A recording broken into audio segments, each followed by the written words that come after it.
नमस्कार दर्शकवृन्द, दिनभरका देश विदेशका प्रमुख खबरहरू समेटिएको नेपाल टाइम्सको टप 50 बुलेटिनमा स्वागत छ। म रश्मिता उदास। सुरु गरौँ आजका प्रमुख खबरहरू। आज अर्थात् जेठ 19 गते दरबार हत्याकाण्ड भएको 21 वर्ष पुरा। तत्कालीन राजा वीरेन्द्र, रानी ऐश्वर्य, युवराज दीपेन्द्र, अधिराज कुमार निराजन, राजकुमारी श्रुति सहित 10 जनाको ज्यान जाने गरी भएको हत्याकाण्ड अझै रहस्यमय। राष्ट्रिय झण्डा हटाएर स्वर्गीय राजा वीरेन्द्रको शालिग राख्ने प्रयासमा प्रहरी प्रशासनले हस्तक्षेप गरेपछि नेपालगञ्ज तनावग्रस्त। स्थिति नियन्त्रणमा लिन प्रहरीद्वारा हवाई फायर र अश्रु ग्यास प्रहार। सेतु बिक चोकमा राखिएको शालिग पनि तोडफोड। संघीयता कार्यान्वयन सम्बन्धी संकल्प प्रस्ताव स्वीकृत गर्दै कार्यान्वयन गर्न सरकारलाई राष्ट्रिय सभाको निर्देशन। संहिताको मर्म अनुसार तीनै तहका राज्य सञ्चालन हुनुपर्ने सांसदहरूको धारणा। अर्को बैठक शुक्रबार 1 बजे बस्ने। आर्थिक वर्ष 79-80 को बजेटले व्यापार घाटा घटाउन सही दिशा समातेको कांग्रेस सांसद गगन थापाको दाबी। बजेटले पेट्रोलियम पदार्थको निर्भरता घटाउने सन्दर्भमा आवश्यक लक्ष्य लिएको तर्क। बजेटमा गगन थापाको 8 प्रश्न र 2 सुझाव। बजेटको आकार, स्रोत व्यवस्थापन, खर्च, पारदर्शिता लगायतका विषयमा जिज्ञासा। 20% बजेटको आकार वृद्धि गरिएको भन्दै तथ्य, तथ्याङ्क र प्रमाणबारे प्रश्न। सरकारले सञ्चालन गरेको स्वास्थ्य बीमा सम्बन्धित कामलाई अर्थमन्त्री शर्माले बुझ्न नसकेको माओवादी सांसद गिरिराज मणि पोखरेलको टिप्पणी। निजी क्षेत्रले ल्याएको बीमा जस्तो नभएकोले कम्पनी सञ्चालन गर्न निजीलाई दिन नहुने उल्लेख। आफू प्रधानमन्त्रीको कुनै प्रकारको प्रलोभन तथा लालचमा नपर्ने एकीकृत समाजवादी अध्यक्ष माधव नेपालको दाबी। वाम गठबन्धन र एमालेसँग एकीकरणको सम्भावना नरहेको दाबी। अहङ्कारी षड्यन्त्रकारीहरूले विभिन्न खालका भ्रम फैलाइरहेको आरोप।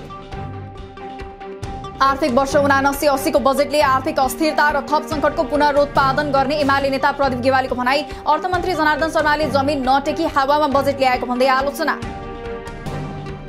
सरकारले आगामी आर्थिक वर्षमा एमसीए नेपाल मार्फत 9.25 अर्ब रुपैयाँ खर्च गर्ने। चालु आर्थिक वर्षको तुलनामा एमसीसीलाई दोब्बरले बजेट बढाइयो। सरकारको स्रोतबाट 36 करोड 56 लाख बाहिरिने अर्थ मन्त्रालयको तथ्याङ्क। निर्वाचन क्षेत्र रणनीतिक सडक कार्यक्रमको बजेट बढ्यो। सांसदहरूले आफूले रोजेका आयोजनामा खर्च गर्न पाउने गरी बजेट दिने परम्परा रोक्दै प्रत्येक निर्वाचन क्षेत्रमा एउटा रणनीतिक सडक विकास गर्ने कार्यक्रम अन्तर्गत सडकका लागि 7 अर्ब विनियोजन। काठमाडौँलाई बस्न योग्य राजधानी बनाउनु पर्ने एकीकृत सांसद जीवन राम श्रेष्ठको भनाई। काठमाडौँमा र्यापिड ट्रान्जिट खालका बसको सिस्टम अघि बढाउन पनि सरकारसँग आग्रह।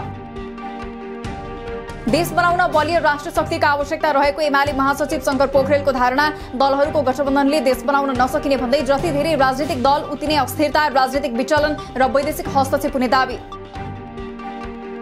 माओवादीबाट स्थानीय तहमा निर्वाचित जनप्रतिनिधिहरूलाई आज पनि प्रशिक्षण दिइयो। स्थानीय सरकार सञ्चालन, सेवा प्रवाह, विकास, सुशासन, स्वास्थ्य, शिक्षा, बजेट तथा कानून निर्माण लगायत विषयमा प्रशिक्षण।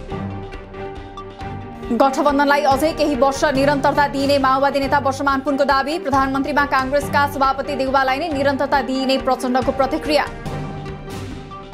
आफू माओवादी केन्द्रमै रहेको कालीकोटको सानी त्रिवेणी गाउँपालिकाको अध्यक्षमा स्वतन्त्र उम्मेद्वार बनेर निर्वाचित मोहन बहादुर केसीको दावी। केसी र माओवादी अध्यक्ष प्रचण्डबीच खुमलटारमा भेटवार्ता।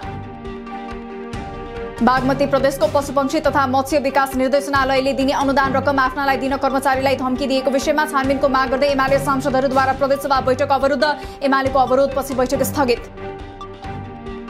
आगामी आर्थिक वर्षको लागि 6 महानगरले 10 अर्ब 31 करोड 29 लाख बजेट पाए। सबैभन्दा धेरै बजेट पोखरा महानगरलाई कुल 2 अर्ब 58 करोड 46 लाख र सबैभन्दा कम विराटनगर महानगरलाई 1 अर्ब 21 करोड 85 लाख मात्र बजेट।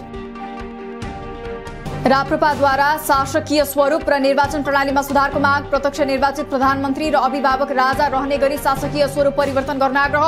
संघ र प्रदेशको चुनावमा लोकप्रिय उम्मेद्वार छनौट गर्न सार्वजनिक आह्वान गर्ने निर्णय। कपिलवस्तुको बाणगंगा नगरपालिकामा आइतबार पनि विद्यालय, नगरपालिका माथतका कार्यालय र स्वास्थ्य संस्था खुल्ने। कार्यालय बन्द गर्दा विद्यार्थीको पढाइ प्रभावित हुने तथा सेवाग्राही र बिरामी मर्कामा पर्ने निष्कर्ष। सरकारले आइतबार सार्वजनिक बिदा दिने निर्णय गरे पनि गुल्मीको छत्रकोट गाउँपालिकाले पनि पालिकाभित्र रहेका सबै विद्यालय सञ्चालन गर्ने। लामो समय अस्तव्यस्त पठन पाठनलाई पुरानै लयमा फर्काउने उद्देश्यले आइतबार पनि विद्यालय खोल्ने निर्णय। नेपालमा गएको 24 घण्टामा 2500 बढीमा गरिएको परीक्षणमा थप 14 जनामा कोरोना संक्रमण पुष्टि। आज 8 जना संक्रमण मुक्त हुँदा मृतक शून्य। हाल देशभर 101 जना सक्रिय संक्रमित। खाद्य स्वच्छता दिवस साताव्यापी रूपमा मनाइँदै डब्ल्युएचओका अनुसार अस्वस्थकर खानेकुराका कारण विश्वभर हरेक वर्ष झण्डै 55 करोड मानिस बिरामी हुँदै अस्वस्थकर खानाकै कारण वर्षेनी 2,30,000 को ज्यान जाँदै। तारा एयरको जहाज दुर्घटनामा ज्यान गुमाएकाको शव आज परिवार तथा आफन्तलाई हस्तान्तरण। दुर्घटनामा ज्यान गुमाएकाहरूको परिवारलाई क्षतिपूर्ति दिने बारे अझै केही खुलाइएन। निजी क्षेत्रको वायु सेवा प्रदायक संस्था तारा एयरलाइन्सले पोखरा जोमसोम उडान एक साताका लागि स्थगित गर्ने। बिहिबार हुने भनिएको तारा एयरका सबै उडानहरू पनि रद्द। पोखरा महानगर 18 को वडाध्यक्षमा 3 मतले चुनाव हारेपछि एमाले उम्मेद्वार पुष्कल बहादुर थापाद्वारा खसेको मतभन्दा 9 मत कम भएको भन्दै खोजी गरिदिन मुद्दा दर्ता। मतपत्र सर्टिङ गर्ने क्रममा नै मत गायब पारिएको आरोप। सरकारद्वारा सार्वजनिक सवारीमा जीपीएस ट्र्याकिङ प्रणाली जोड्न सुरु। 2078-79 सालको आर्थिक सर्वेक्षणमा परीक्षण स्वरूप 35 वटा काठमाडौँ पोखरा, काठमाडौँ जनकपुर र काठमाडौँ वीरगञ्ज रूटमा चल्ने सवारीमा जीपीएस जडान गरिएको उल्लेख। सामाजिक सञ्जालबाट मानसिक यातना दिने गरी महिला विरुद्ध हुने हिंसामा जाहेरी परे पनि अनुसन्धान हुने नेपाल प्रहरीका प्रमुख धीरज प्रताप सिंहको दाबी। प्रहरीले जाहेरी लिन्न भन्नै नपाउने तर्क। निर्मला पन्तको हत्या अनुसन्धानलाई उच्च प्राथमिकतामा राखेको उल्लेख। गत साता भएको दुर्व्यवहारको घटनालाई लिएर कबड्डी चाखी अभिनेत्री मिरुना मगरले दिन प्रष्टीकरण। कुनै पनि सही कार्य गर्नुको निम्ति समय गलत नहुने भन्दै गलत दुर्व्यवहारका विरुद्ध आवाज उठाउन अपील। 18 वर्षीय किशोरीलाई जबरजस्ती करणी गरेको अभियोगमा मेची नगर नगरपालिका 15 बस्ने 37 वर्षीय हिमाल राई भन्ने मनोज कुमार राउत बुधबार साँझ पक्राउ परेका राउतमाथि थप अनुसन्धान जारी। सप्तकोशी पुलबाट हिजो बेलुका नदीमा हाम फालेका झापाका 41 वर्षीय बुधुन्द्र प्रसाद लिम्बुलाई सशस्त्र प्रहरीद्वारा जीवितै उद्धार। लिम्बुलाई उद्धार गरी सम्झाइ बुझाइ घर पठाइयो। त्रिवीको केन्द्रीय कार्यालय कीर्तिपुरमा सत्तारूढ कांग्रेस निकट नेवी संघको एउटा समूहले फेरि लगायो ताला। त्रिवी पदाधिकारीले यसअघि लगाइएको ताला तोड्न लगाएको आरोप। ताला तोडिए सशक्त प्रतिकारमा उत्रने चेतावनी। खोटाङको हलेसी तुवाचुङ नगरपालिकाले नगरका सबै मावि तहका 12 विद्यालयमा अंग्रेजी माध्यमबाट पठन पाठनको व्यवस्था गर्ने। अंग्रेजी माध्यमको पठन पाठन प्रति विद्यार्थी तथा अभिभावकहरूको आकर्षण बढ्दो। शैक्षिक सत्र सुरु भएको 3 हप्ता बढी भए पनि मनाङका सामुदायिक विद्यालयका विद्यार्थीको हातमा पाठ्यक्रम अनुसारका सबै पुस्तक पुग्न सकेन। हालसम्म 50% मात्रै पुस्तक पुग्यो। पुस्तक अभावले पठन पाठनमा समस्या। आन्तरिक उडानको इनरुट मौसमी पूर्वानुमान फोरकास्ट गर्न नसक्ने मौसम विज्ञान विभागको भनाई। यसका लागि प्रविधि र जनशक्तिको अभाव रहेको विभागको स्पष्टीकरण।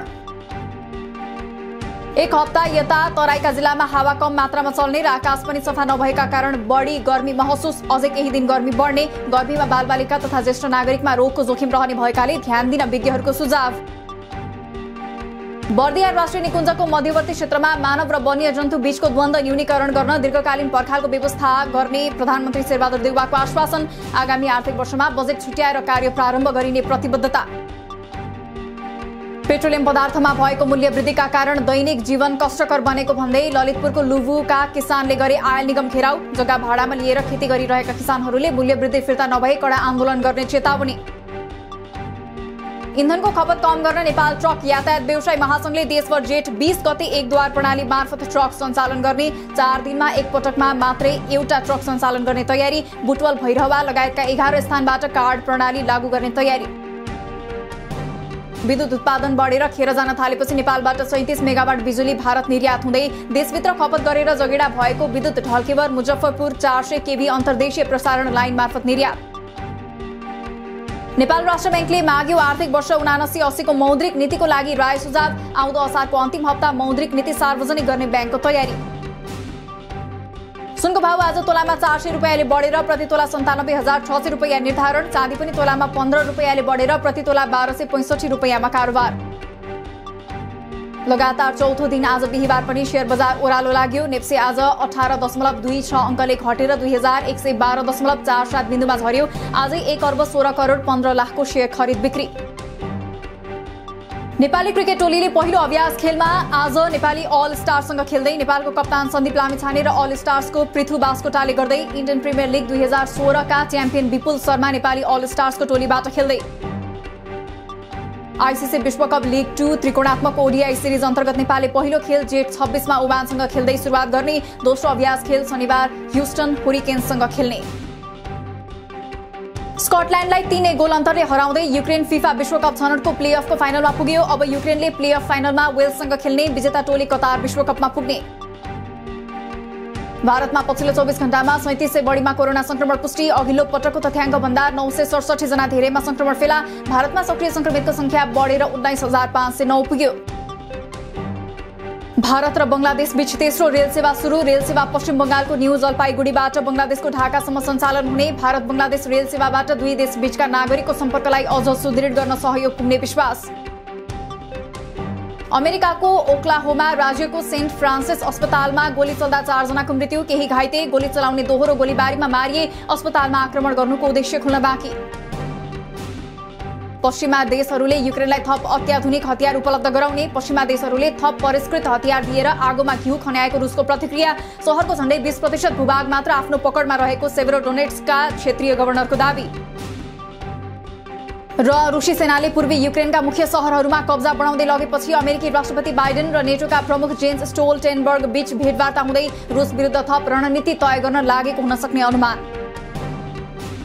दिनभरका देश विदेशका प्रमुख खबरहरू समेटिएको नेपाल टाइम्सको टप 50 बुलेटिन अहिलेलाई सकियो। हामी भोलि फेरि टप 50 समाचारका साथ उपस्थित हुने नै छौं। नेपाल टाइम्सको युट्युब च्यानल सब्स्क्राइब गरिदिनु भएकोमा र फेसबुक पेज लाइक गरिदिनु भएकोमा धन्यवाद। ताजा खबरहरू नेपाल टाइम्सको अनलाइन पोर्टल www.nepaltimes.net मा पनि गएर हेर्न सक्नुहुनेछ। नेपाल टाइम्स हेर्दै गर्नुहोला। नमस्कार।